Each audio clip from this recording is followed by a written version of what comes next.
पंजाब की तारीख में पहली बार हुकूमत बजट पेश करने में नाकाम। चीफ सेक्रेटरी और आईजी पंजाब क्यों नहीं आए, ऑपोजिशन का एतराज। स्पीकर ने ऐवान में गर्मा गर्मी के बाद इजलास आज दोपहर 1 बजे तक मुलतवी कर दिया। रूलिंग दी चीफ सेक्रेटरी और आईजी पंजाब ऐवान में पेश हो।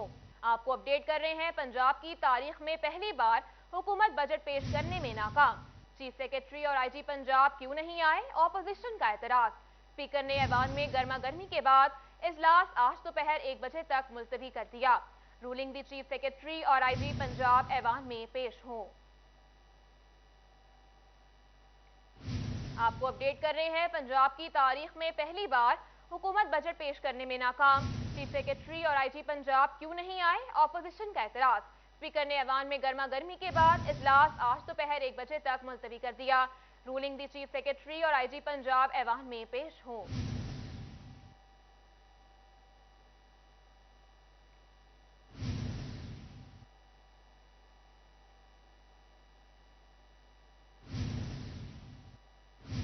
आगे बढ़े और आपको बताएं, पंजाब असेंबली का बजट इजलास 6 घंटे की ताखीर से शुरू हुआ।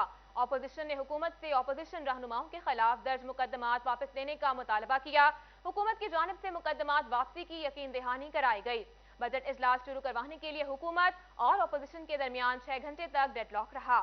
बजट इजलास 2 बजे शुरू होना था, ताहम बजट इजलास से पहले एडवाइजरी कमेटी के इजलास में ऑपोजिशन की जानिब से हुकूमत से मुतालबा किया गया कि पीटीआई रहनुमाओं कारकुनों के घरों पर छापे और मुकदमात पर आईजी और चीफ सेक्रेटरी को असम्बली तलब किया जाए, वो अपने इस इकदाम पर मुआफी मांगे। स्पीकर असम्बली चौधरी परवेज इलाही ने ऑपोजिशन अरकान के मुतालबे की हिमायत की। हुकूमती अरकान मलिक अहमद खान और खलील ताहिर सिंधु की मियां असलम इकबाल के साथ तल्ख कलामी भी हुई। एडवाइजरी कमेटी का इजलास बगैर किसी नतीजे के खत्म हो गया। बाद अज़ां हुकूमती अरकान ने ऑपोजिशन के मुतालबे को वजीर आला के सामने रखा, ताहम वजीर आला पंजाब ने ऑपोजिशन के मुतालबे को मुस्तरद कर दिया, जिसके बाद 3 मरतबा मुज़ाकराती कमेटी बैठी लेकिन किसी नतीजे पर ना पहुंच सकी। मुज़ाकरात के दौरान हुकूमत ने ऑपोजिशन को मुकदमात का जायजा लेने के लिए कमेटी बनाने की पेशकश की। तवील मुज़ाकरात के बाद डेडलॉक खत्म हुआ और तय पाया कि हुकूमत ऑपोजिशन पर कायम मुकदमात को वापस लेगी। आज इसी पर मुज़ाकरात होते रहे और बिल आखिर ये तय पाया कि हुकूमत वो मुकदमात वापस लेगी और इसके लिए जो हमारा एक आपस में एक मामला जिस पर कंसेंसस हुआ, उस कंसेंसस के नतीजे में हमने एक कमेटी बनाई है। जो कमेटी इस बात को मॉनिटर करेगी क्या मुकदमात जो हैं वो कितने जल्द अज जल्द वापस हो सकते हैं। रवां सेशन के दौरान ही ये अमल मुकम्मल किया जाएगा। अभी आपको बताएं, पंजाब असेंबली का इजलास, ऑपोजिशन का एहतजाज। गैर मुंतखब रुकन ऐवान में नहीं आ सकता, अता तारड़ को बाहर निकाले। ऑपोजिशन अरकान की नारेबाजी। अता तारड़ का ऐवान से बाहर जाने पर एतराज। स्पीकर ने सार्जेंट 8 आर्म्स को बुलवा लिया, कहा अता तारड़ को इज्जत से बाहर छोड़ कर आए। पंजाब असेंबली का इजलास 6 घंटे और कुछ मिनट की ताखीर से शुरू हुआ तो एक और मसला खड़ा हो गया। ऑपोजिशन अरकान की जानिब से अता तारड़ की असेंबली में मौजूदगी पर एतराज किया गया। ऑपोजिशन अरकान ने अता तारड़ को बाहर निकालने का मुतालबा कर दिया। ऑपोजिशन अरकान का कहना था कि गैर मुंतखब रुकन ईवान में नहीं आ सकता, अता तारड़ को बाहर निकाला जाए। इस मौके पर ऑपोजिशन अरकान ने नारेबाजी भी की। स्पीकर ने सार्जेंट 8 आर्म्स को बुलाया और कहा कि अता तारड़ को इज्जत से बाहर छोड़कर आए। इस पर अता तारड़ के दिफा के लिए तमाम हुकूमती अरकान सामने आ गए। के एतराज के बाद स्पीकर की जानिब से इजलास 10 मिनट के लिए मुलतवी किया गया, जो बाद में मजीद ताखीर का शिकार हो गया। पंजाब के माली साल 2022-23 का हुजम 3226 अरब, तरक्याती मंसूबों के लिए 685 अरब, तनख्वाहों के लिए 435 अरब 87 करोड़, पेंशन के लिए 312 अरब रुपए की तजवीज़ दी गई।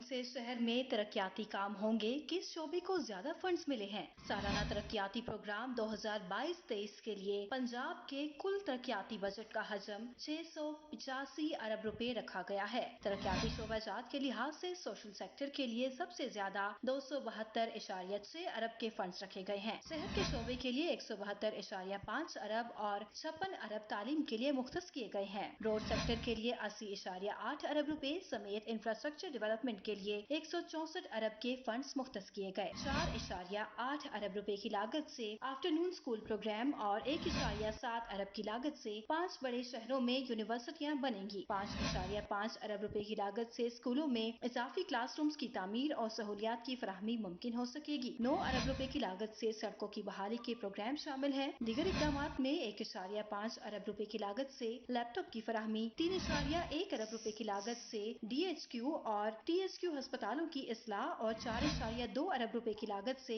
स्किल्स डेवलपमेंट प्रोग्राम शुरू होंगे। 50 करोड़ रुपए की लागत से पंजाब के शहरी जमीनी निजाम में इजाफे के प्रोग्राम भी शामिल हैं। मजीद बड़ा तरक्याती पोर्टफोलियो 2022-23 की नुमाया खसूसियात में अवामी सरमायाकारी के जरिए इक्तिसादी तरक्की, जामे और मतवाजन इलाकाई तरक्की के लिए भी फंड्स रखे गए हैं। रात के शोबे की तब्दीली, पानी और खुराक के तहफ़्फ़ुज़ को यकीनी बनाना, इमारतों की तरक्की के जरिए इंसानी तरक्की, निजी शोबे को मुतहरिक करने के लिए साजगार माहौल की तश्कील दी गई है। पब्लिक प्राइवेट पार्टनरशिप के लिए स्पोर्ट इंफॉर्मेशन टेक्नोलॉजी के जरिए गवर्नेंस को मजबूत करना और सिनफी तकसीम को खत्म करना शामिल है। आगे बढ़े और आपको बताएं सरकारी मुलाजमीन के लिए अच्छी खबर, तनख्वाहों में 15% इजाफा, 15% डिस्पैरिटी अलाउंस भी जम होगा।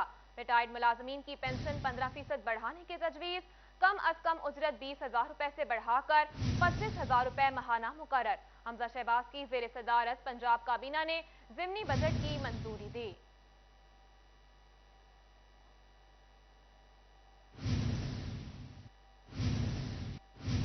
दूसरी जानिब डॉलर बेकाबू, रुपए को फिर पछाड़ दिया। इंटरबैंक में डॉलर 203 रुपए 86 पैसे का हो गया। ओपन मार्केट में डॉलर 205 रुपए की बुलंद तरीन सतह पर पहुंच गया।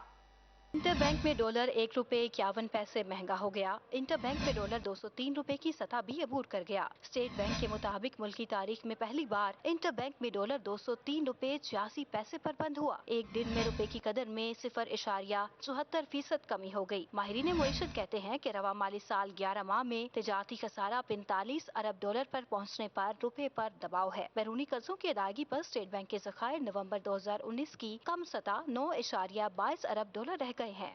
अभी आपको बताएं शहरी हो जाएं मजीद लोड शेडिंग के लिए तैयार। शदीद गर्मी में फेस्को का शॉर्टफॉल 827 मेगावाट तक जा पहुंचा। फेस्को जनरेशन शॉर्टफॉल रिपोर्ट हकाइक सामने ले आई। फेस्को की डिमांड 3500 मेगावाट जबकि पैदावार 2700 मेगावाट से भी कम है।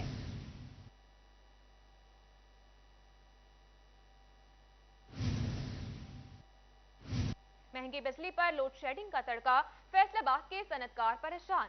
Vice chairman embroidery association Abdul Waheed Sheikh कहते हैं 4 रुपए इजाफे से बिजली का यूनिट 44 रुपए का हो गया है। बिजली की कीमतों में इजाफा और लोड शेडिंग ने सनतकारों को मुश्किल में डाल दिया। All Pakistan embroidery machine association के वाइस चेयरमैन अब्दुल वहीद शेख का कहना है कि एम्ब्रॉयडरी सेक्टर आखिरी सांसें ले रहा है। गैर इलानिया लोड शेडिंग से मशीनें खराब होने लगी हैं। ये गवर्नमेंट समझदार लोग जो बिजनेसमैन समझदार हैं उनमें से मुश्तमिल है, तो ये लोग कोई अच्छा काम करेंगे और बिजली और दूसरे मामलात में जो कारोबारी लागत है उसको कंट्रोल करके रखेंगे। लेकिन अब ये बिजली जो है हमारी 35% इसकी टोटल कॉस्ट में से 35% इसका हिस्सा है। एक मेजर हिस्सा है जो कि बिजली का है जो हम अफोर्ड ही नहीं कर सकते। अब ये 4 रुपए इन्होंने और बढ़ा दिए हैं। All Pakistan embroidery machine association के वाइस चेयरमैन अब्दुल वहीद शेख का कहना है कि बिजली की खपत तमाम अखराजात का 35% है। बिजली महंगी होने से कारोबार चलना मुश्किल हो जाएगा। 40-45 रुपए पे बिजली का एक यूनिट आप अंदाज़ा लगाएं कैसे अफोर्ड करेंगे। और 4-4 घंटे की 5-5 घंटे की मसलसल लोड शेडिंग है बिना बताए। तो उस पर जनरेटर चल रहे हैं, 200 कितने रुपए का पेट्रोल है, डीजल है, उसका हिसाब लगाएं। कॉस्ट कहाँ जाती है।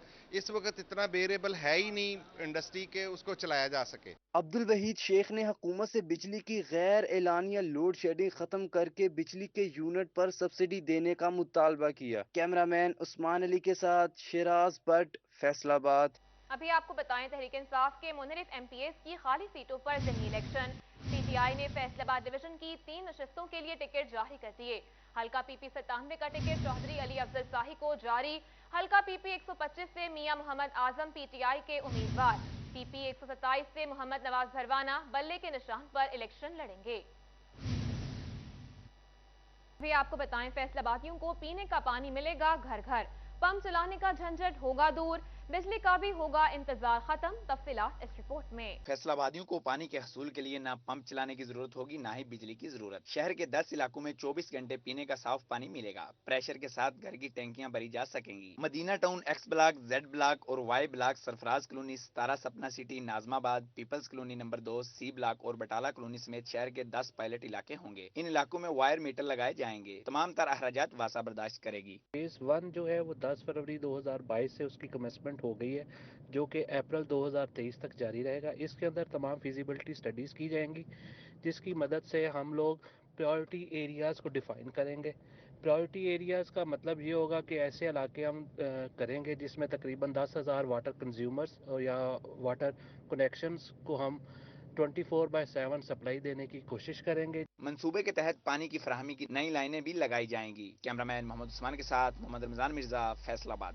آگے بڑھیں اور آپ کو بتائیں، حکومت کی عدم توجہی یا ضلع انتظامیہ کی غفلت، فیصل آباد DHQ اسپتال کو لوڈ شیڈنگ سے چھٹکارا نہ مل سکا. حکومت کی جانب سے DHQ اسپتال میں بجلی بچاؤ منصوبہ کے تحت سولر سسٹم لگایا گیا جو اگست 2021 میں شروع ہو کر دسمبر 2021 میں مکمل ہونا تھا، مگر تاحال سولر سسٹم فعال نہ ہونے کے سبب منصوبے کے ٹھپ ہونے کا خدشہ پیدا ہو گیا ہے. منصوبے پر تقریباً 8.5 کروڑ روپے کی لاگت آئی ہے. ڈائریکٹر ایمرجنسی DHQ اسپتال ڈاکٹر اسحاق کا کہنا ہے کہ ماہانہ 80 سے 90 لاکھ روپے بل ادا کرنا پڑ رہا ہے. پیکا کمپنی نے انہیں انسٹال کیا ہے، ان کا ابھی تک واپڈا سے اس معاملے پہ نیگوشیشن چل رہی ہیں، بات چیت چل رہی ہے، تو انہوں نے اب ہم سے 1 ماہ کا ٹائم لیا ہے اور وہ ان کا ہوپ فلی 30 جون کو مکمل ہو جائے گا. حکومتی خزانے کو 5 ماہ میں تقریباً 4 کروڑ 25 لاکھ روپے کا بل ادا کرنا پڑ گیا. سولر لگانے والی کمپنی کا کہنا ہے کہ واپڈا سے بات چیت ہو رہی ہے. 30 جون تک سولر پلیٹس فعال کرنے سے متعلق متعلقہ کمپنی نے یقین دہانی کروائی ہے. تو ان کے مطابق اب تک 800 ملین کاسٹ اس پہ آ چکی ہے. ان کی 80 سے 90 لاکھ کے درمیان ہمارا پر منتھ جو ہے وہ سیونگ ہوگی. DHQ اسپتال کی چھتوں پر لگی سولر پلیٹس پر گرد آلود جمی ہے. کیمرہ مین قمر بوٹا کے ساتھ آزادار حسین، فیصل آباد. ابھی آپ کو بتائیں، محکمہ صحت چنیوٹ کی بڑی لاپرواہی، ادویات کی سٹوریج خطرے میں پڑ گئی. یہ رپورٹ دیکھیے. چنیوٹ میں ادویات کی سٹوریج کے لیے محکمہ primary and secondary health care Punjab نے DHQ اسپتال چنیوٹ میں 1 کروڑ 50 لاکھ روپے کی لاگت سے ویئر ہاؤس بنایا، جسے ضلع انتظامیہ نے اعلیٰ انحصار یونٹ میں تبدیل کر دیا، لیکن ادویات کی سٹوریج کے لیے کوئی اقدامات نہ کیے جا سکے. DHQ اسپتال سمیت تمام بنیادی مراکز صحت کی ادویات کی سٹوریج محکمہ صحت انتظامیہ کے لیے چیلنج بن گیا. DHQ اسپتال انتظامیہ لاکھوں روپے مالک کی ادویات ہسپتال کی کوارٹرز میں سٹور کرنے لگی، جبکہ بنیادی مراکز صحت کی ادویات DHO آفس اور EDO کمپلیکس میں پڑی ہیں. شہریوں نے حکومت اور محکمہ صحت سے ویئر ہاؤس کو ادویات کی سٹوریج کے لیے استعمال کرنے کا مطالبہ کر دیا. وزیر ہیلتھ اور وزیر اعلیٰ پنجاب سے یہ اپیل ہے کہ برائے مہربانی کر کے فی الفور کسی اور ویئر ہاؤس کا جو ہے انتخاب کیا جائے یا کوئی اور ویئر ہاؤس بنایا جائے جس میں ادویات جو ہیں وہ رکھی جائیں تاکہ یہاں کے مریضوں کو اس کی جلد از جلد جو ہے نا فراہمی ممکن ہو سکے. CEO ہیلتھ سینیور ڈاکٹر مشتاق بشیر عاقف کا کہنا تھا کہ کورونا کے پیش نظر ویئر ہاؤس کو اعلیٰ انحصار یونٹ میں تبدیل کیا گیا، مگر اب ادویات کی سٹوریج کے لیے ہنگامی اقدامات کیے جائیں گے تاکہ مریضوں کو بر وقت ادویات کی فراہمی ممکن ہو سکے. کیمرہ مین علی زیب چوہان کے ساتھ عبدالقدیر کلیار، CD 41 چنیوٹ. دوسری جانب لیگی حکومت بھی صرف نہروں تک محدود، فیصل آباد میں کسانوں کو سستے داموں کھاد کا حصول وبال جان بن گیا. حکومت کی ناقص حکمت عملی کسانوں پر باری پڑنے لگی. کسانوں کا موقف ہے کہ اراضی ریکارڈ سینٹرز میں کھاد مہیا نہیں ہے، اسی وجہ سے شدید مسائل کا سامنا ہے. سرکار ریٹ پر کھاد کہیں بھی نہیں مل رہی، اس کے علاوہ سینٹرز بھی ویران پڑے ہیں. کھاد سرکار ریٹ کی بجائے بلیک میں مل رہی ہے. کاشتکاروں کا مزید کہنا تھا کہ اگر یوریا اسی طرح سے نایاب رہی تو شدید مسائل کا سامنا ہوگا. گرمیوں میں کماد اور چاول کی فصل متاثر ہو سکتی ہے. گورنمنٹ نے کھاد پہ کچھ سبسڈی دی تھی، لیکن وہ پٹرول مہنگا ہونے سے مارکیٹ میں کھاد مل نہیں رہی، جس کی وجہ سے زمیندار بہت پریشان ہیں. ایک تو کھاد بہت مہنگی بلیک ہو کر ملتی ہے، جس کی وجہ سے زمیندار جو 2200 کی کھاد کی بوری کہتے ہیں 3500 روپے کی ملتی ہے. کسانوں نے سستے داموں سینٹرز پر یوریا کھاد کی بلا تعطیل فراہمی کا مطالبہ کر دیا ہے. کیمرہ مین قمر بوٹا کے ساتھ عبدالرحمان، CD 41 فیصل آباد. آگے بڑھیں اور آپ کو بتائیں، پراپرٹی ٹیکس کے لیے حکومتی کوششیں ناکافی، جائیدادوں کے سیٹلائٹ سروے کے حوالے سے گزشتہ حکومت کا منصوبہ التوا کا شکار ہے. پراپرٹی ٹیکس کے لیے حکومتی کوششیں ناکافی ثابت ہونے لگی. جائیدادوں کی سیٹلائٹ سروے کے حوالے سے گزشتہ حکومت کا منصوبہ التوا کا شکار. پراپرٹی ٹیکس کے نظام میں شفافیت اور جدت لانے کے لیے اقدامات ہونا تھے. ایکسائز ملازمین کے لامتناہی اختیارات کو محدود کرنے کے لیے غیر ملکی اشتراک سے منصوبہ بنایا گیا، مگر منصوبے پر کوئی پیش رفت نہ ہو سکی. ہائی ریزولوشن کیمروں پر مبنی سیٹلائٹ سروے کے ذریعے ٹیکس نیٹ میں غیر رجسٹرڈ جائیدادوں کا تعین کیا جانا تھا. اس کے ساتھ نئی بننے والی ہاؤسنگ کالونیوں، کمرشل مارکیٹوں اور حقائق کے منافی کم ٹیکس دینے والوں کی پکڑ بھی ہونا تھی، مگر PTI کے ساتھ موجودہ حکومت نے بھی منصوبے پر عمل درآمد کے لیے کوئی اقدامات نہ اٹھائے. ایکسائز حکام کے مطابق منصوبہ فنڈز نہ ملنے کی وجہ سے تاخیر کا شکار ہے. کیمرہ مین شاہزیب علی کے ساتھ عمیر عظمت، CD 41 فیصل آباد. ابھی آپ کو بتائیں، فیصل آباد ریلوے اسٹیشن پر لوڈ شیڈنگ مسافروں کے لیے وبال جان بن گئی. ریلوے کے تمام ٹکٹ کاؤنٹرز بند. یہ رپورٹ دیکھیے. ریلوے اسٹیشن پر لوڈ شیڈنگ مسافروں کے لیے درد سر بن گئی۔ بجلی بندش کے باعث ریزرویشن دفاتر کے تمام پرنٹرز بند پڑے ہیں۔ مسافر لائنوں میں لگے گھنٹوں سے خوار ہو رہے ہیں۔ محکمہ ریلوے اسٹیشن پر بجلی فراہمی میں ناکام ہو چکا ہے۔ مسافروں کا کہنا ہے کہ اسٹیشن پر رش کے باعث گرمی پہلے ہی زیادہ ہے۔ بجلی کی لوڈ شیڈنگ سے تمام ریلوے سسٹم بند ہے۔ ٹکٹ لینے کے لیے گھنٹوں لائن میں لگ کر انتظار کرنا پڑتا ہے۔ محکمہ ریلوے اسٹیشن پر بجلی کی بلا تعطل فراہمی کو یقینی بنائے۔ کسی کو یہ نہیں ہے کہ ہم ان کو مطلب ایک جگہ پہ 2 بندے لگ جائیں، ہم ان کو جلدی فارغ کر دیتے ہیں۔ ہم گھر جانا ہے، صبح سے آئے ہوئے ہیں اور انہوں نے آئے بھی میرے ساتھ تقریباً لیٹ ہیں اور پھر یہ ناشتہ کرنے چلے گئے ہیں۔ مطلب ہمارا کوئی احساس نہیں ہے، سارے یہاں پر بیٹھے ہوئے ہیں گرمی سے۔ صبح 8 بجے کے ابھی تک انہوں نے ہمارے جو ہے نا ہمیں ٹکٹ نہیں دی، ہم نے چلان فارم بھی ان کو جمع کروا دی ہیں، تو کوئی ادھر دیکھ رہے ہیں ابھی تک لائٹ بھی کوئی نہیں ہے، ہم ادھر گرمی میں کھڑے ہوئے ہیں، تو ان کو چاہیے کم از کم ٹکٹ تو مسافروں کو اچھی طرح سے دینا، اور جو بھی بندہ آتا ہے ادھر اپنی گپے لگا کے چلا جاتا ہے۔ شدید گرمی میں ریلوے اسٹیشن پر بجلی کی لوڈ شیڈنگ مسافروں کے لیے کسی عذاب سے کم نہیں۔ کیمرہ مین وحید محمود کے ساتھ اویس علی، فیصل آباد۔